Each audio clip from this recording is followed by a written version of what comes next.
have been living in this community for over 20 years.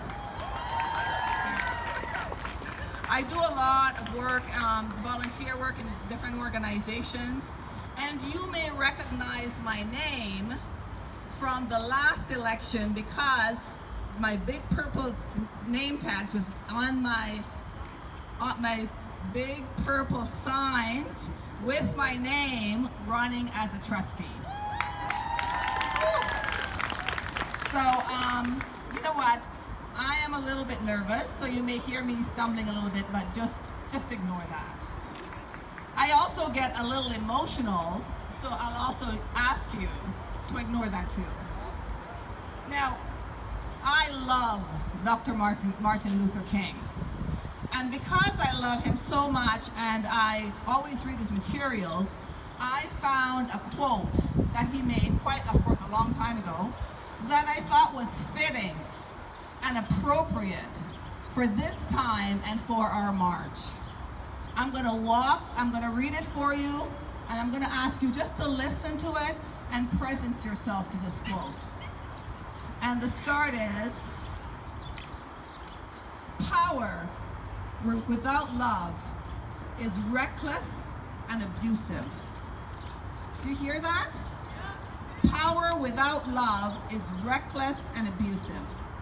And so when we think about that, I think about the police officer kneeling on George Floyd's neck for 8 minutes and 46 seconds. And I can see that's power without love. We have experienced power without love in our offices, in our schools, and on our streets. So that's the first part of what he said. Then he said, love without power is sentimental and anemic. Let me repeat. Love without power is sentimental and anemic. So I'm not sure about you, but you may have some friends that say, you know what? Is love implementing the demands of justice? And I'll repeat that. Power at its best is love implementing the demands of justice. And justice at its best is power correcting everything that stands against love.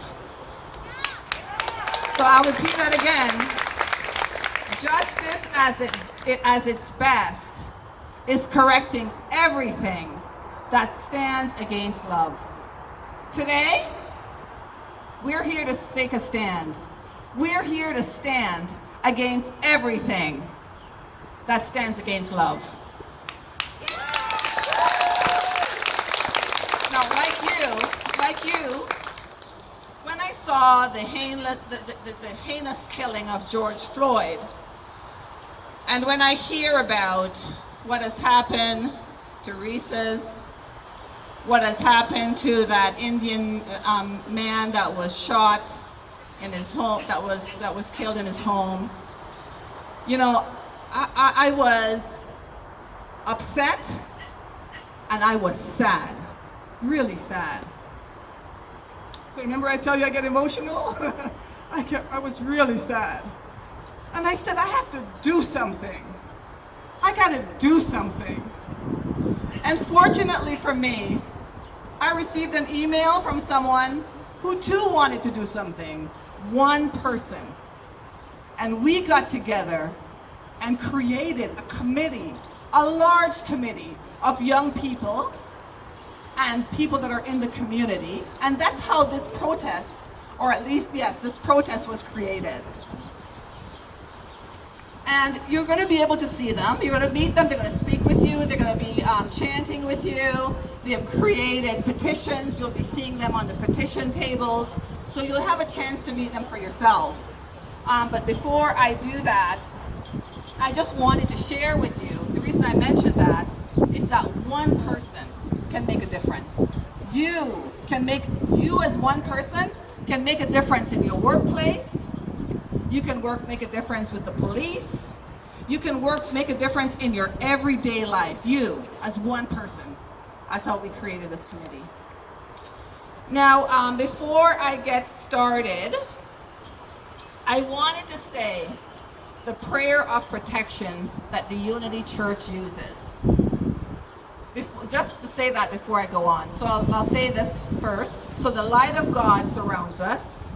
The love of God enfolds us. The power of God protects us. The presence of God watches over us. Wherever we are, God is. I will now bring Sierra, come on over, Sierra.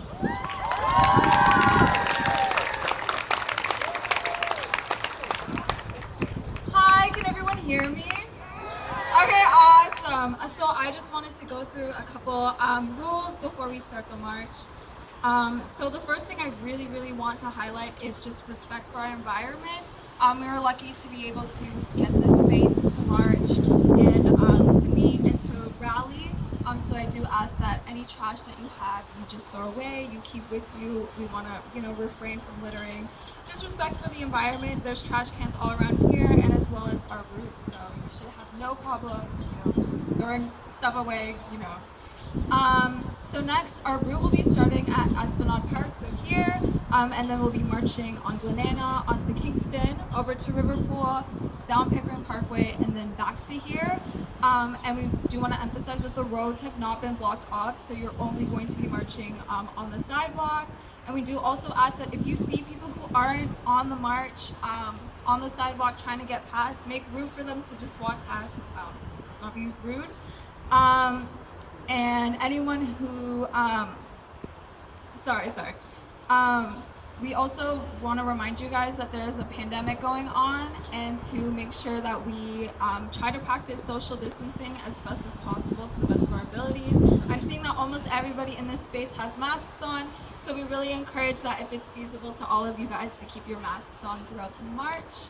And to just remember why we're here today. We're here to be respectful, to respect the space we're in, but to also make a message, make an impact, and let people know that we are tired of anti-Black racism. We're tired of systemic discrimination, and we want to make that statement today, and we want to do that in a way that represents our community. So let's try to be as respectful as possible.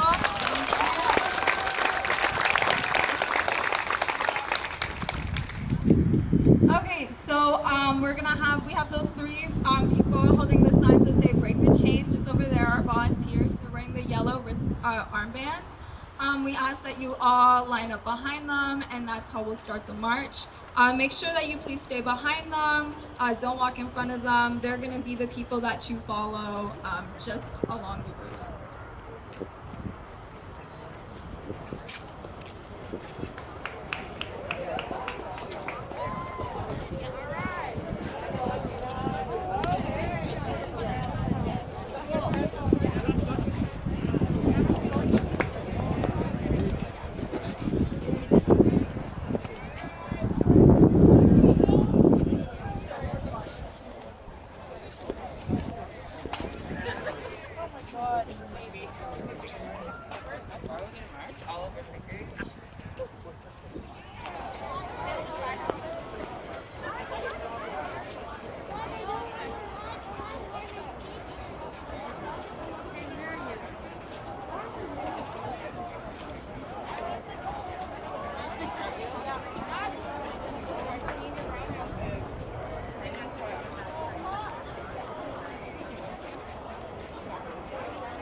walking, brother.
I sent it to Senator.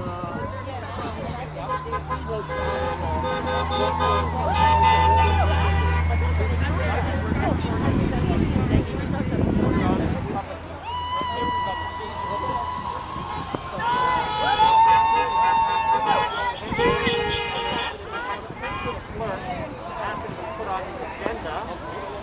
Look at the picture. At the next regional council meeting. I know Bob was here, so I can speak to him. Okay?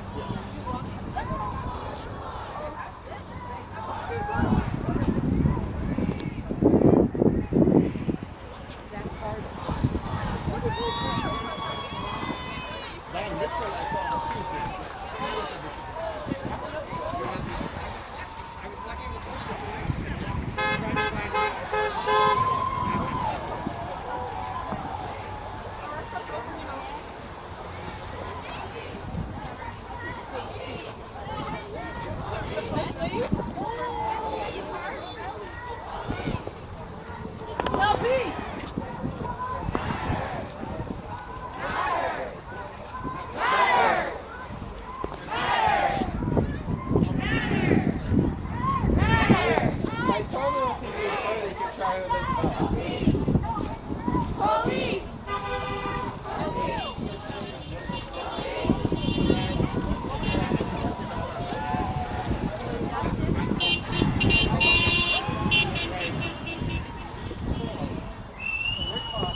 Go to the station.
We have to go from all the way to we walk from here all the way to the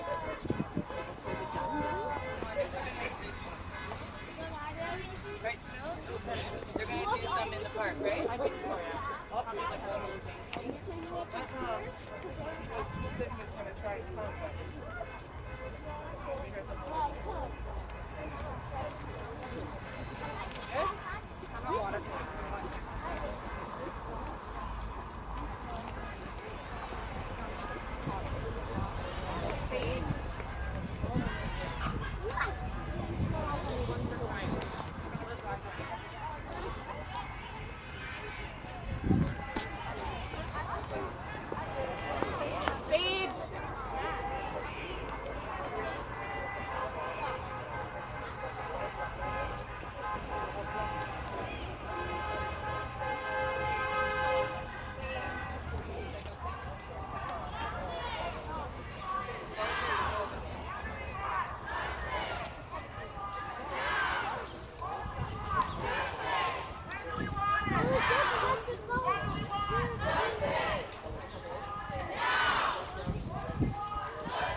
Of individuals in the community who are here to speak their truths, tell us about their experiences, their struggles with systemic anti-Black racism here in Pickering.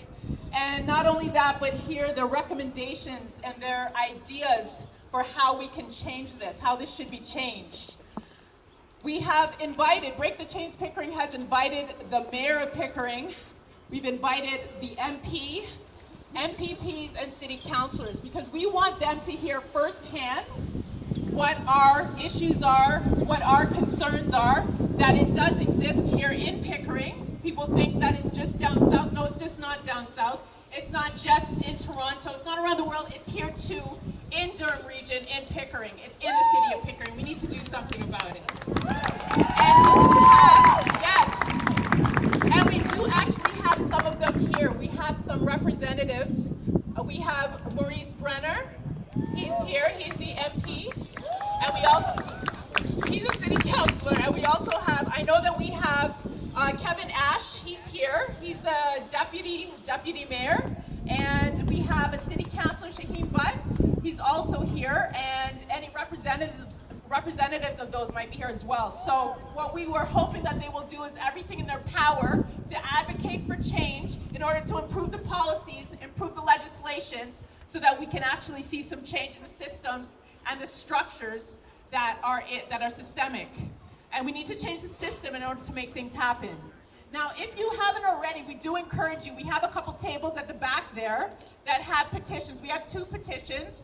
One for reallocation of police resources. So you can sign that petition. And we have another one in order to change the Ontario school curriculum so that it so that it includes Black history and Black perspectives in school learning, because it's long overdue, very long overdue, and now is the time. So if you can sign those petitions, that'd be great. We also have QR codes against those pillars, and you can scan those with your cell phone. And if you do that, you'll be able to get access to an online form where you can enter your email and specify how do you want to help us. Identify what you want to do if you want to help us with the work that we do after it, because this work here, this protest, this is not where we end it. We still have work to do. So if you want to be a part of that, feel free to do that. And we do have a couple of, I want to introduce, before we get on with it, I want to introduce the Break the Chains Pickering Committee, organizing committee, this group that made this happen. I should introduce myself. My name is Juliet Young. I am a member of this committee. I'm also an elementary school teacher in Pickering. I'm also a member of the Congress of Black Women of Canada, the APAC Pickering chapter. I'm an education chair. And I really wanted to be a part of this. Diane Barham, who's right next to me on my left, she approached me with this idea. She is the chair facilitator of Break the Chains Pickering. Without her and others, this wouldn't have happened. She is also a member of the Congress of Black Women of Canada. I also have Paulette Senior. Where are you, Paulette? Paulette is behind me. She is also a member of this committee, and she's the CEO of the Canadian Women's Foundation. And just to let you know that Jennifer O'Connell, who is the MP of Pickering, is also in attendance, correct? That is awesome, because we need those voices. We need those people here. Alistine Simon, she's waving her hand over there. She's also a member. She's also, by day, a law clerk. Kimberly Martin, she's a member of the Congress of Black Women of Canada, AJAX Pickering chapter. She's also a member of this committee. Unfortunately, she couldn't be here.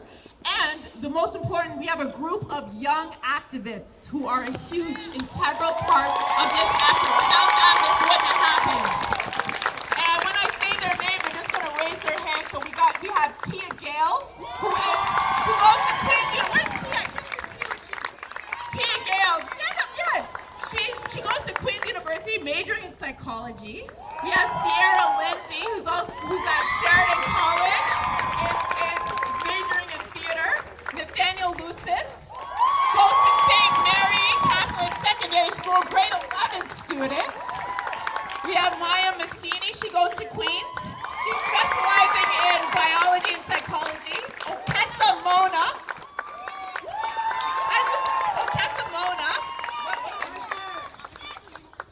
Sorry, University of Waterloo, Maya Messina. University of Waterloo, correction. Okay, Okesa Mona, UT, health policy major. Okesa. Okay, Charlene Rocha, grade 11 at St. Mary's. Yes, representing St. Mary's. Leilani Rocha, she goes to University of Guelph doing biomedical science. Whitney Cook Rouse, where's Whitney? Whitney goes to Queen's University, specializing in biology and psychology. She's also a member of the Durham Black Students Network. And we have, did I mention Leilani? I mentioned her, right? So Leilani was very integral to this. She had this idea in the first place. She approached other members on this committee, and that's how it happened. So I just want to put a special shout out to Leilani. And we have Dylan Simon. She goes to McMaster University. She takes human behavior, specializing in early childhood education. So I needed to do this because without this group, this wouldn't be happening. And we've got some great young activists and allies, and we really appreciate it. So without further ado, we're going to get started with our first speaker.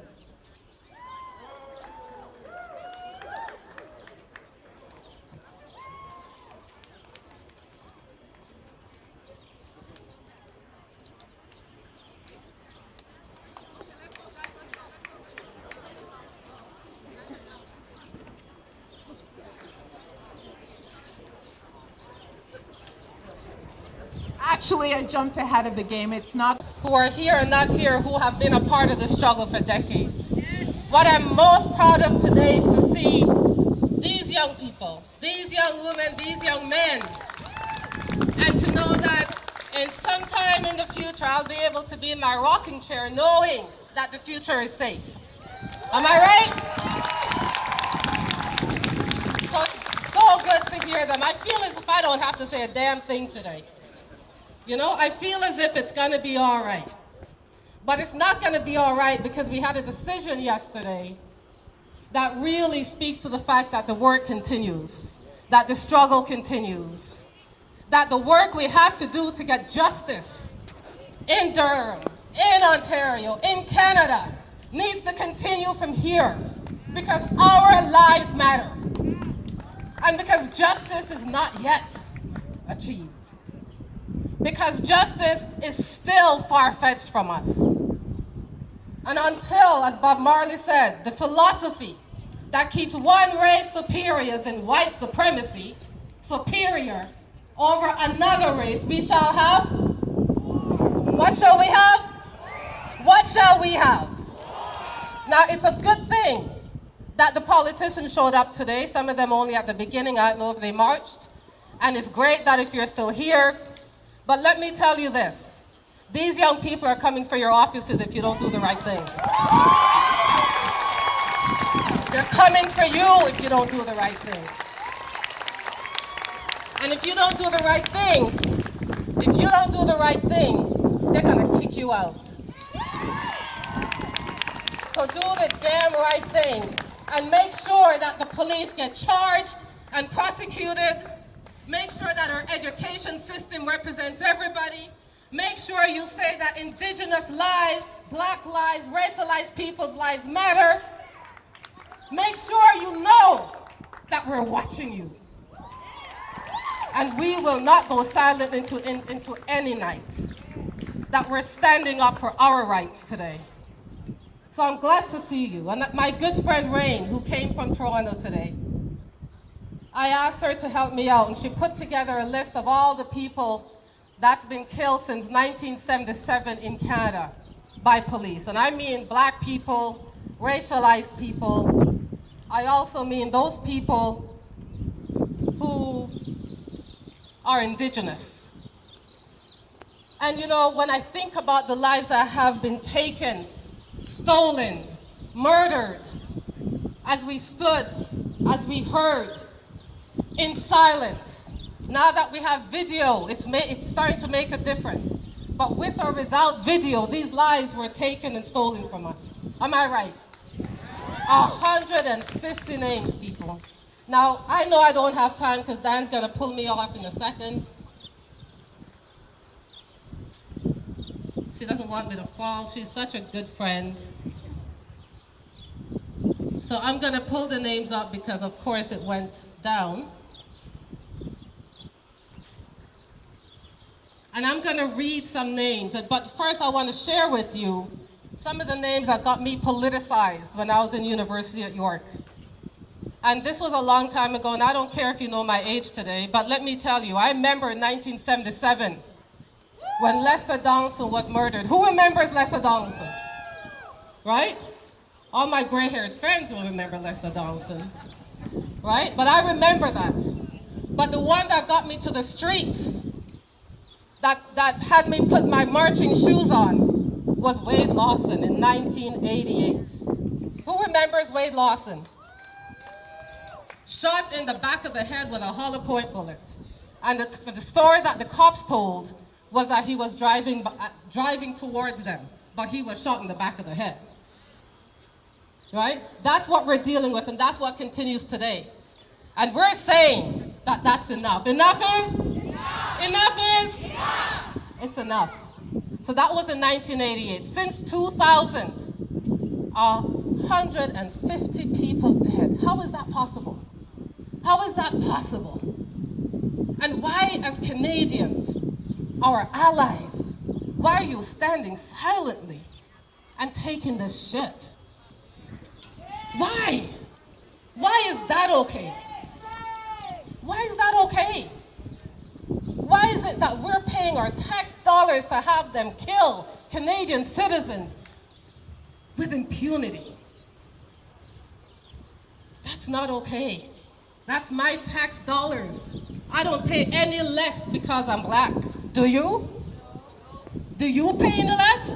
I know in Durham we pay a hell of a lot of property taxes, I'll say that much. Right? So why are we allowing them, in fact paying them, employing them to kill us? I say the time for that is over, past due. Fire them, jail them, do all that we need to do because enough is enough. Now, let me talk about the teachers. Teachers, value our children. Expect the best of our children. Treat them like they're your children. You know, I raised a kid in the school system, along with my friend Diane. We raised our kids in a community where they know they were loved and cherished. And we fought for them every step of the way.